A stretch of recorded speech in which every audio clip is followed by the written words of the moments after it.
Welcome, Camping Pups. As our first live cast, this is a new experience for us. So we've come to the Florida Keys. We've This is the first time we've been south of Miami, so we decided to take our trip on for the next couple months. And with that, I'll let you go ahead and start again with what we're doing here for the next 2 months.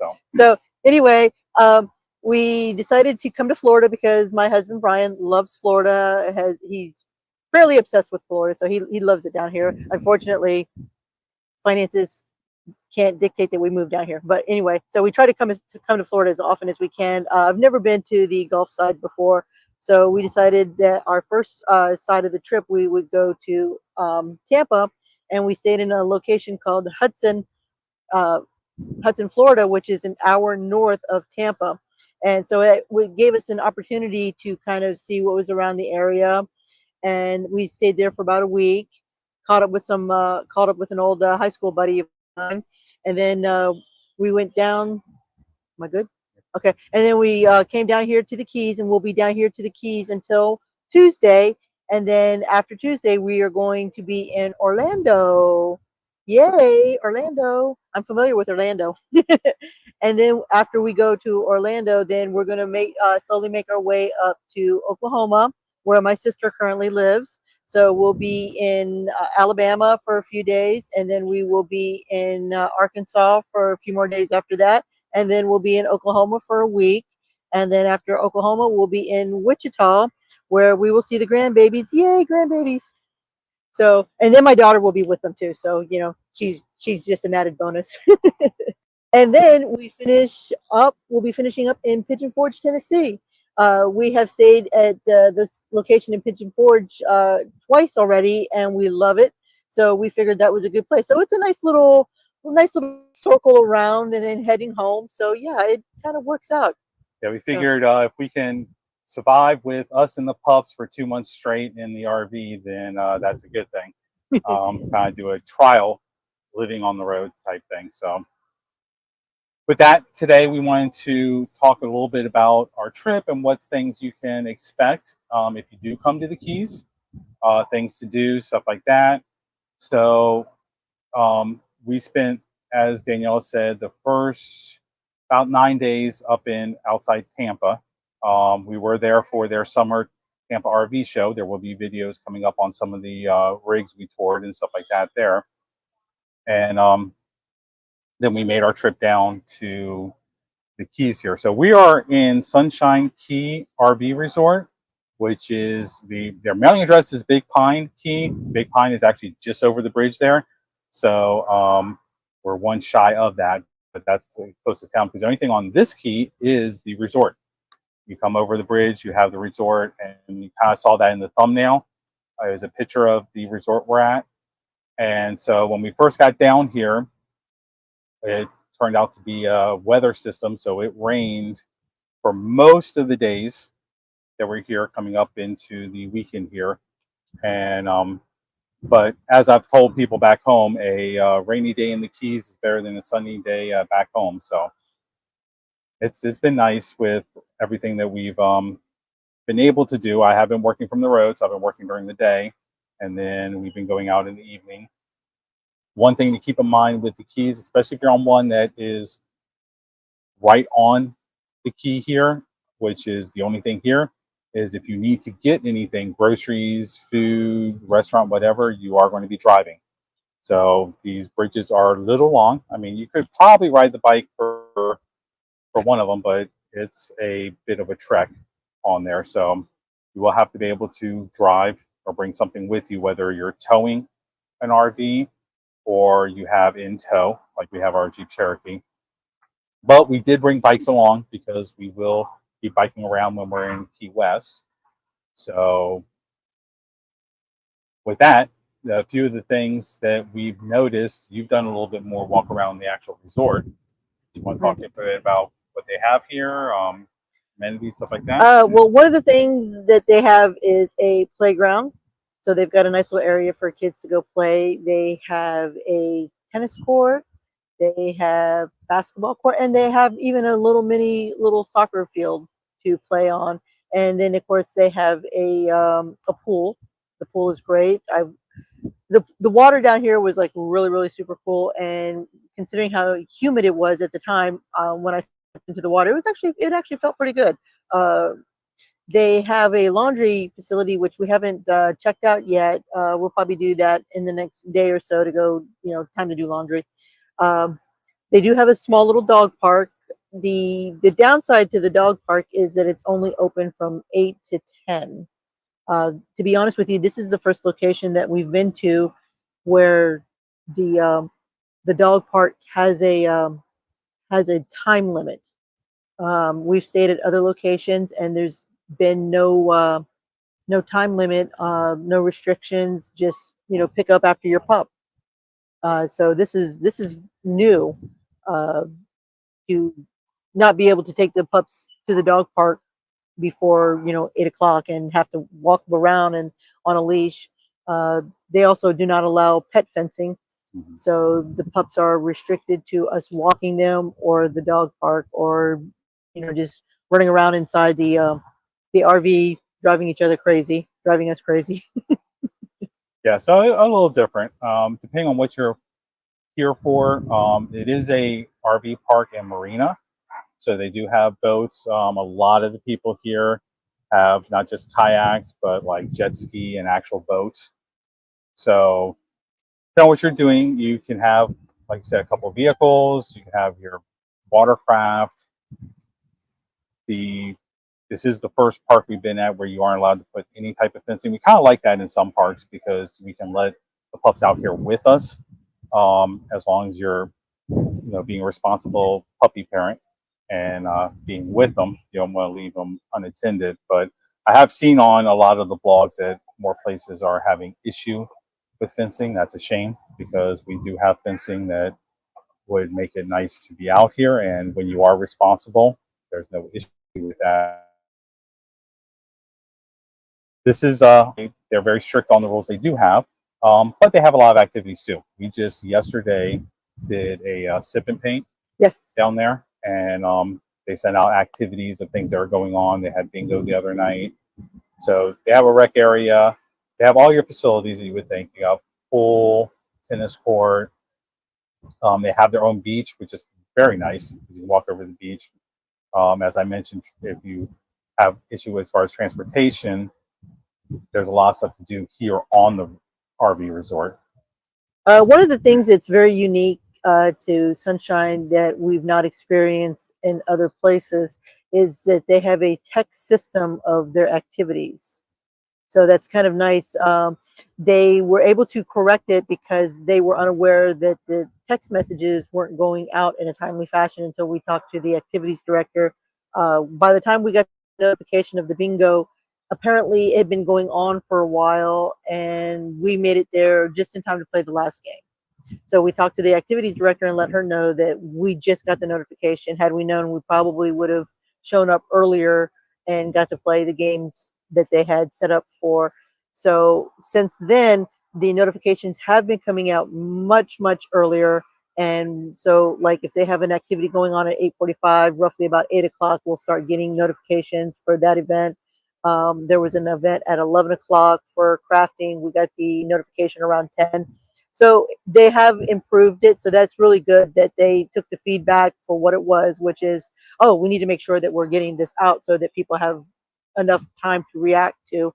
And also, it would be kind of nice if not only with the text messages, if they would actually put a paper calendar, in their on their board, so that in case you miss the text messages, you can at least see and maybe plan around your activities versus what they have.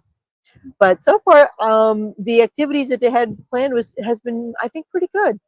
Yeah. So One thing about being on a small key like this, and apologies to our international viewers that may not know, in Florida, the Florida Keys refers to a string of small islands that comes off the southern tip of Florida, and it's connected by a highway, US 1. So you literally can drive from the mainland down to the last island, which is Key West. So there's several keys along the way. You got Key Largo's where it pretty much starts. several keys along the way, and then Key West is at the end. And we're going to get to Key West in a moment in our video here.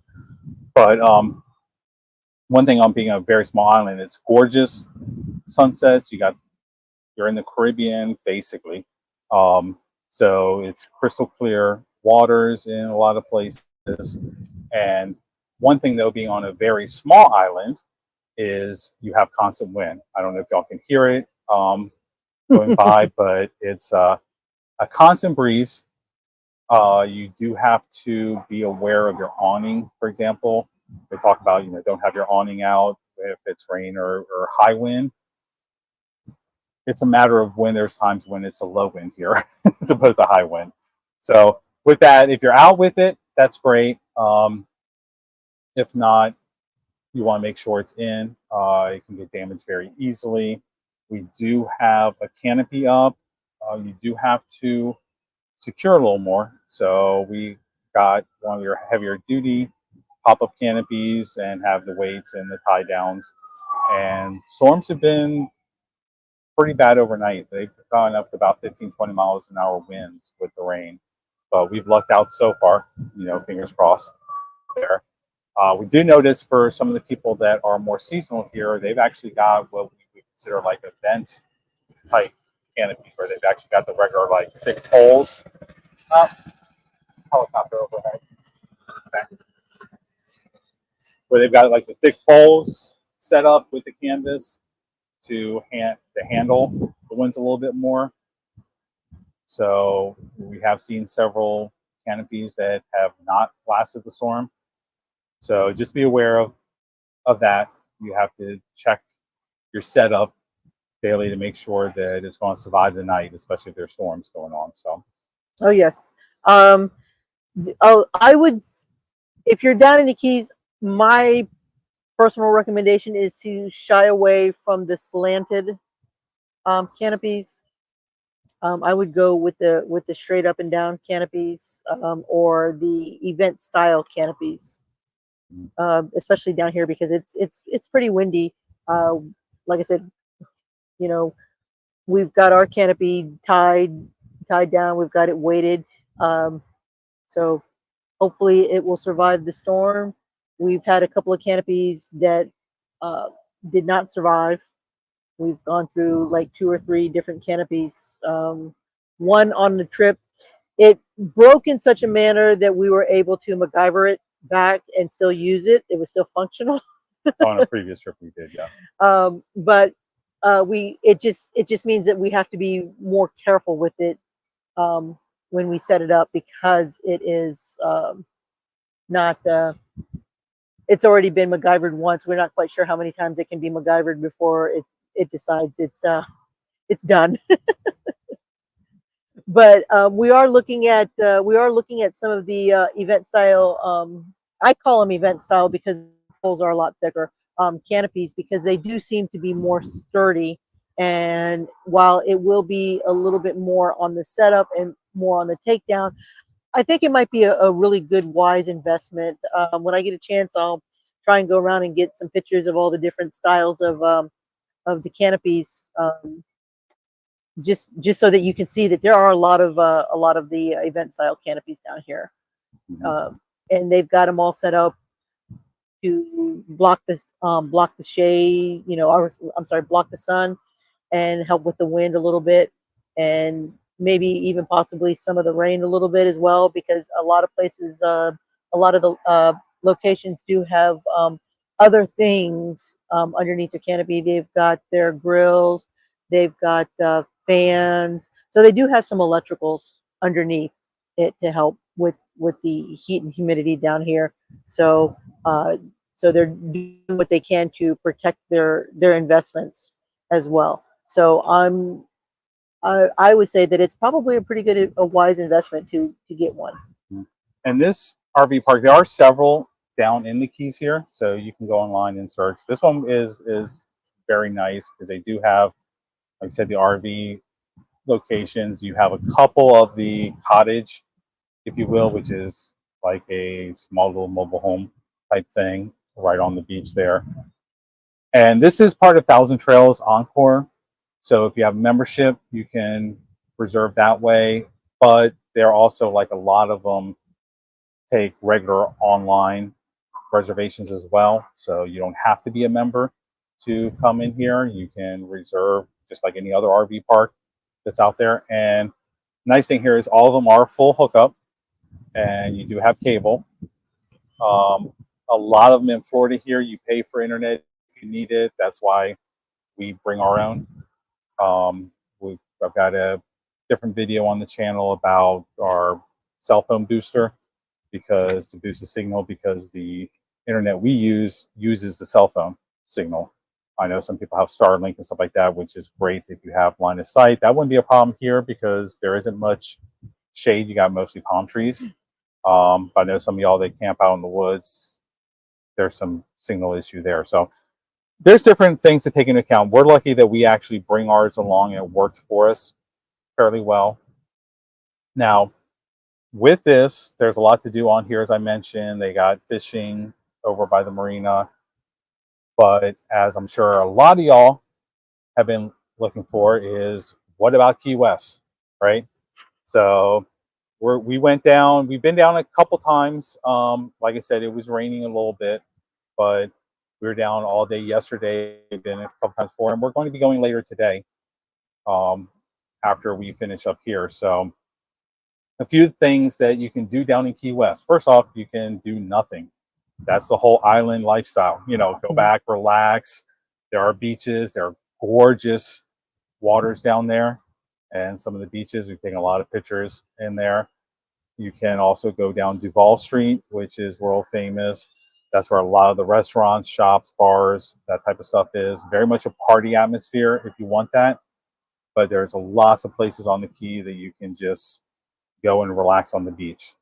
And no one's leave the rush mentality behind on there. So it's kind of nice with both aspects to that. So a couple things we did, of course, we went down to Hard Rock Cafe.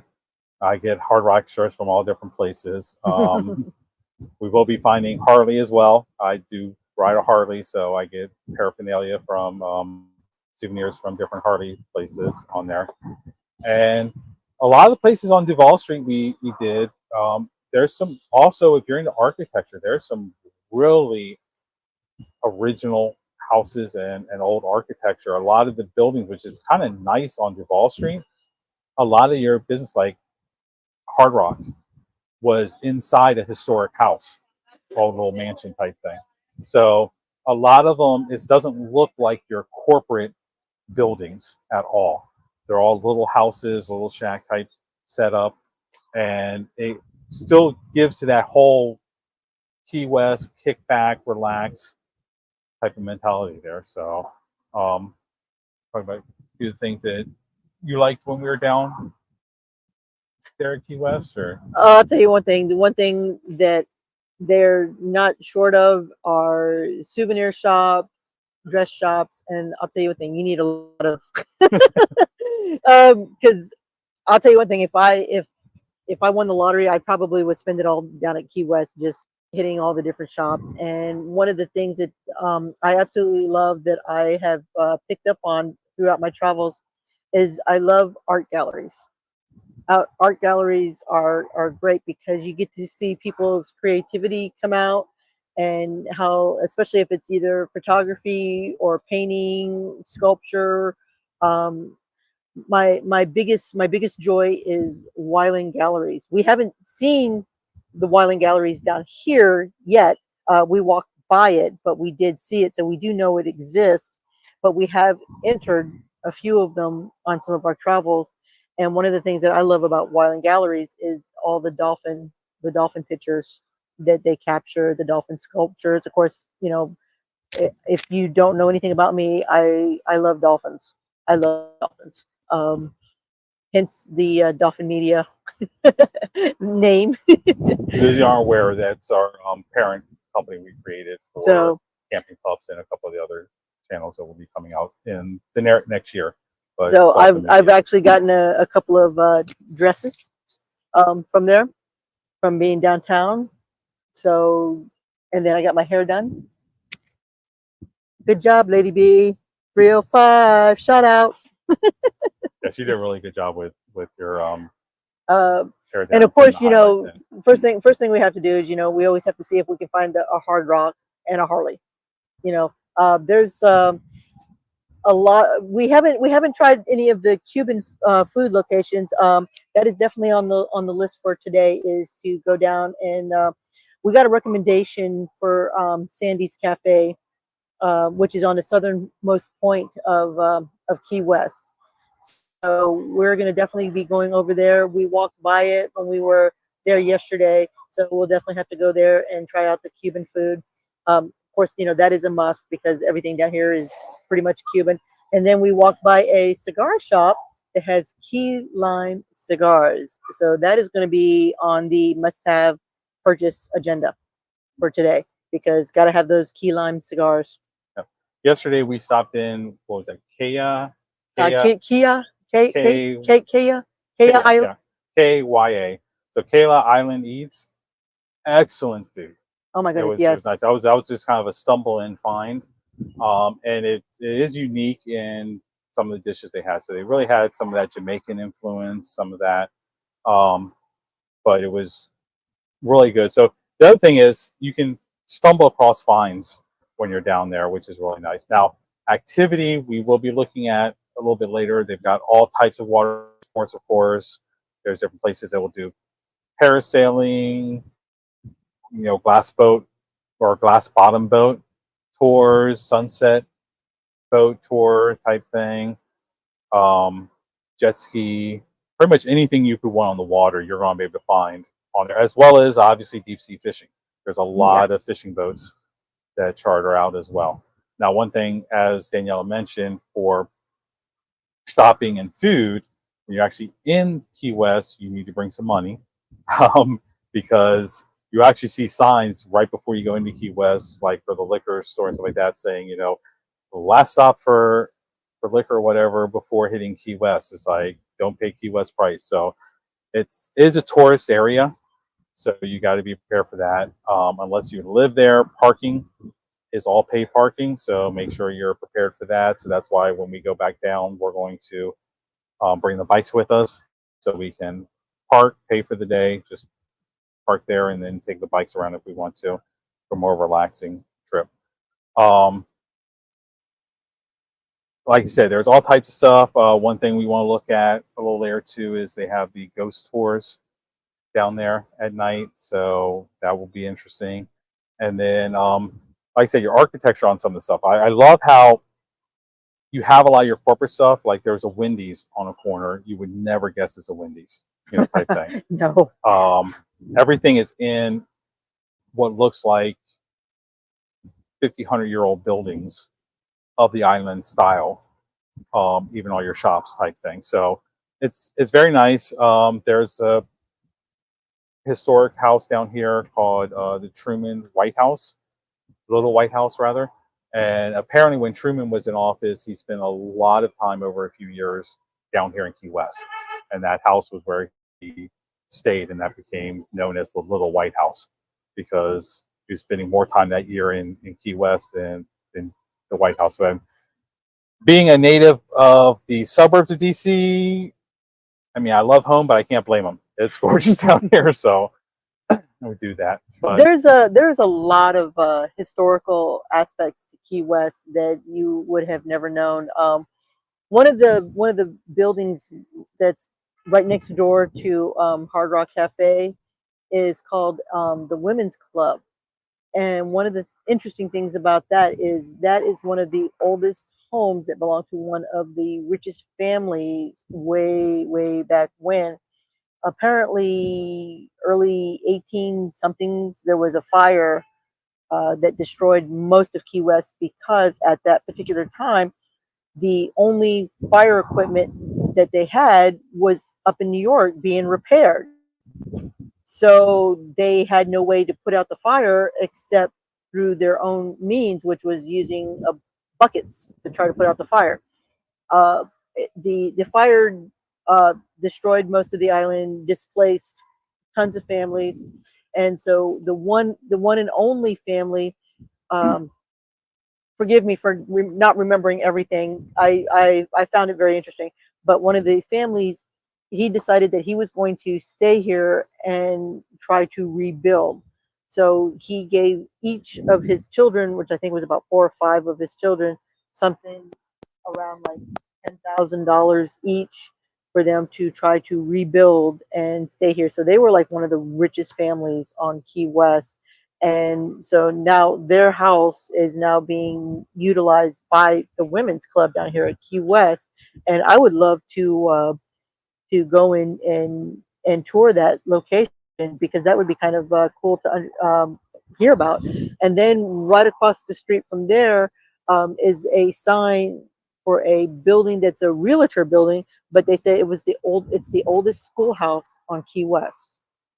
So there's a lot of historical aspects in Key West if you're into that kind of thing. If you like history. And like I said, if you're active, you can do any type of water sport you can think of. I mean, even I don't remember the last time I saw a advertisement somewhere for a glass bottom boat, type tour.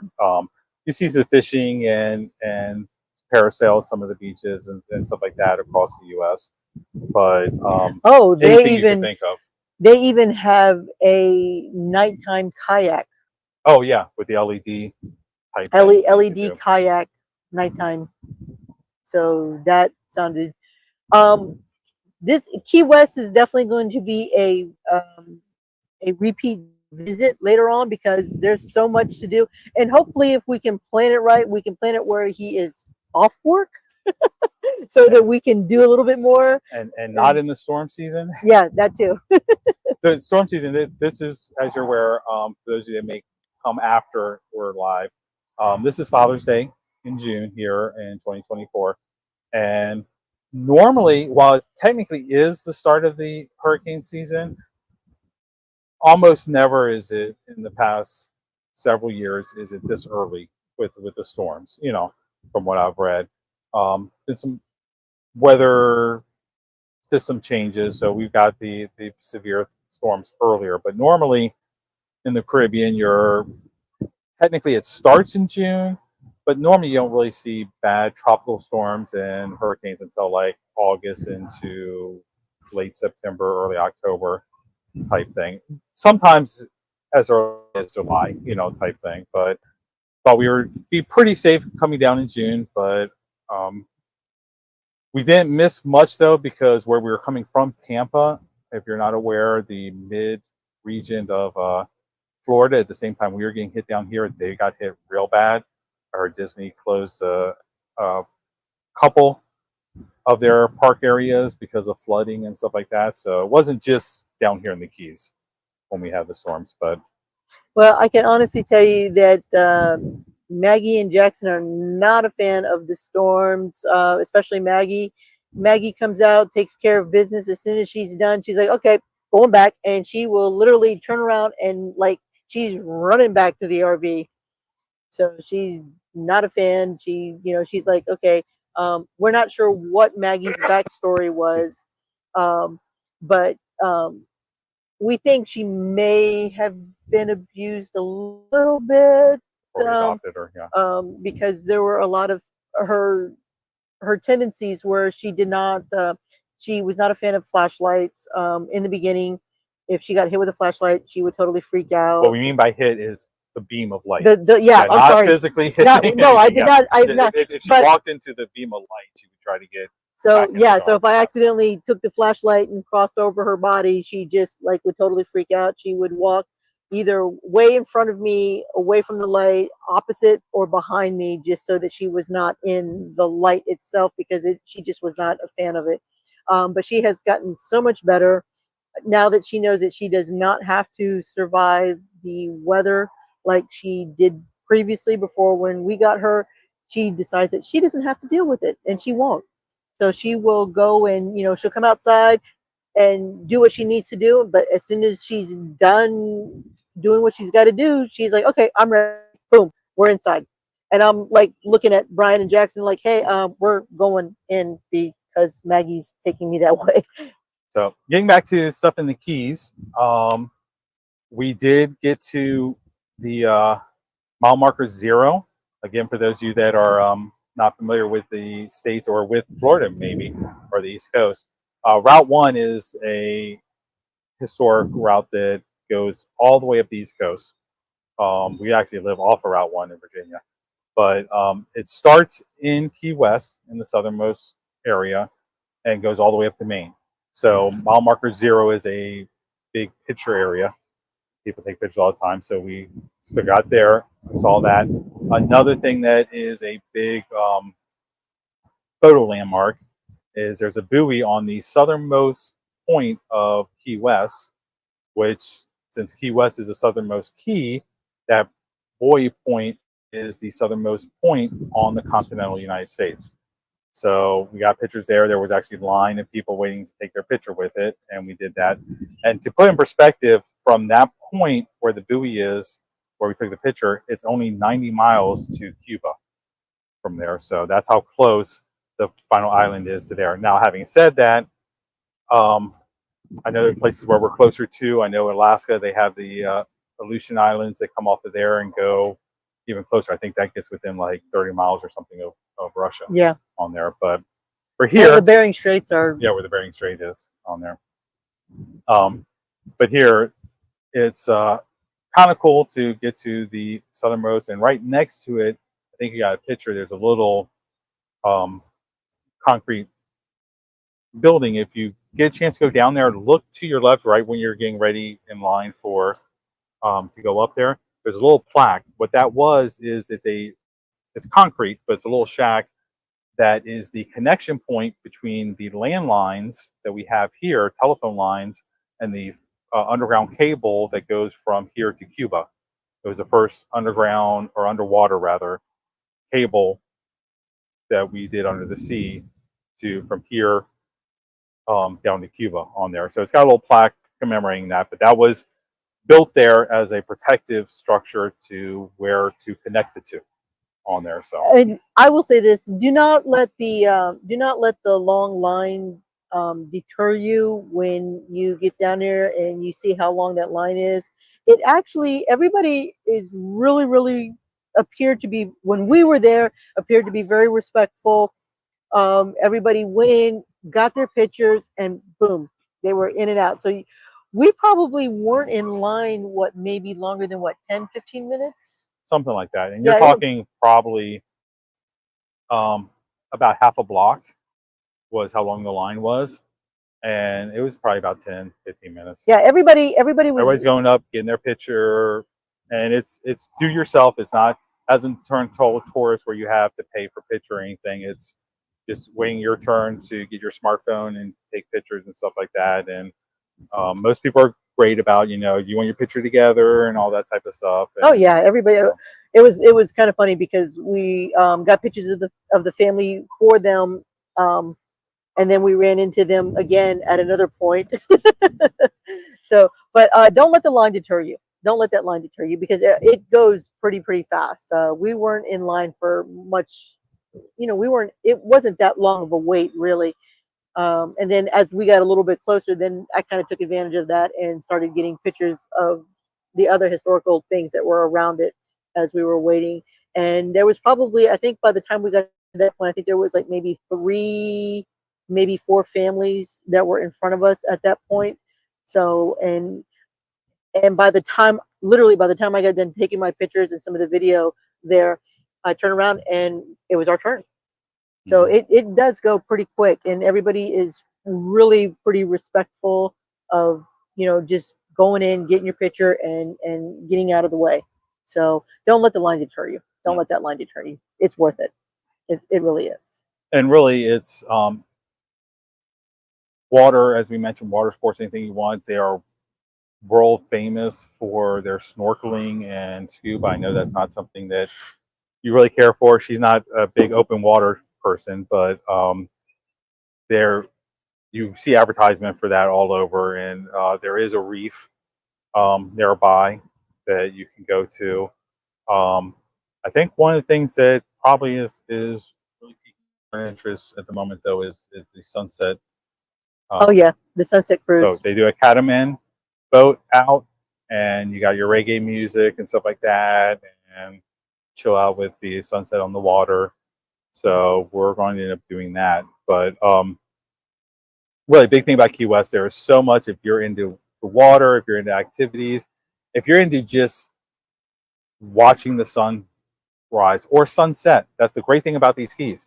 You can watch the sunrise on at the beginning of the day and go to the other side of the island, which is very short. All these keys, it's not far from one side of the island to the other, and watch the sunset.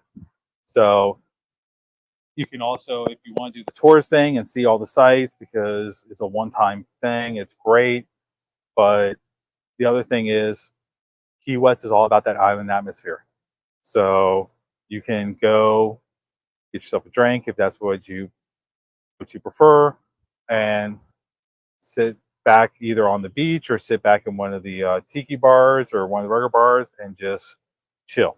No one's rushing you to anything. There's no rushing on anything from what I've seen on Key West. Even as touristy has gone, and yes, it can get crowded, but if you want to find your little niche, there's plenty of places that you can just either go on the dock or the beach. We had saw one person, we were out looking at one areas of the docks of the beach, and not many people on the beach, but one person is just laying down taking a nap in the beach. And one thing we've noticed, not just on the park here, but also elsewhere, is hammocks are the thing. Hammocks are great, especially just laying out here. Saw a lot of them down around the beach there, a lot of them on the actual RV site here. But you can make it what you want. You can do the tourist thing. You can find shops. You can do, if you like sports or anything water, being on the water, there's endless stuff. If you like history, there is history down here. Ernest Hemingway, for example, spent a lot of time down here. That's what most people know, but there's a lot of other history down here as well. Or you can just come down to unplug and get away from the world and take in that island lifestyle. So it's really your vacation the way you decide to make it. So also, as far as transportation, they do have a trolley. We haven't experienced a trolley, but we did see it going around. And then they also have a informational train ride that you can do going around the island, or part of Key West anyway. We ran into that like twice. So, and they were giving off historical tidbits, informational tidbits as they were going through. So we got a couple of videos as they were passing us by. And so again, trolley, bike, walk. Don't try to drive. yeah, and I don't know if it's there's lots of golf carts. You can rent scooters, bikes, all that type of stuff as well. But I don't know if it's just in Key West or if it's a county or state thing. But they do have where you can purchase your adult beverage of choice and walk away with it. So if you're wanting to just chill down by the beach, I wouldn't do obviously no glass container type thing. But if you wanted to just walk down and see the sights and stuff like that, you can do so while enjoying your adult beverage of choice as well. So definitely be doing that.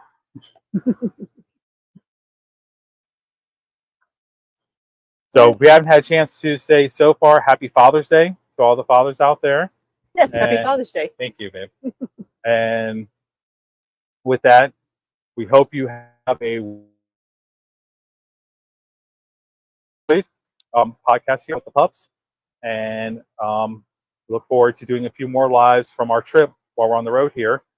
And with that, Maggie and Jackson want to come out and enjoy a little bit themselves as well. So we're going to take them for a walk and get back to that island atmosphere. So from Daniela, Brian, Maggie, and Jackson, happy camping with pups.